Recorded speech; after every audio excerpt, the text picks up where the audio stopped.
And only now am I beginning to uh, invest myself, both time and money, in real estate investing. I think I'm doing it gingerly. I'm not doing it in a generalist way, but more of in a rifle shot approach. I think that there's a couple strategies that I really like. Um, but I don't think this is an easy market. I think it's a favorable market because there's not a lot of cash to compete against.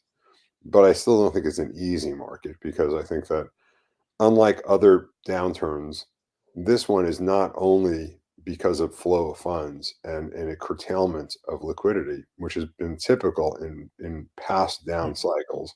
This one's compounded by the fact that there's substantial um, viability risk. I think that there's just too much. There's a lot of real estate in this country that is just no longer viable, or is obsolete in some way or another.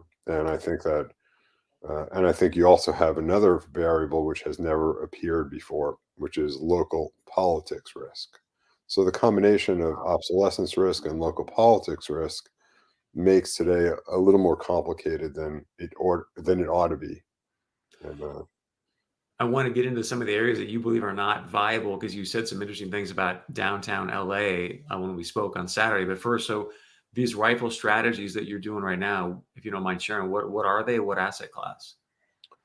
well, I think that if one can navigate the two risks I just mentioned, I think office lending, office finance in general is a very interesting market for people that have the right approach and the right skill set and the right capital to approach that market.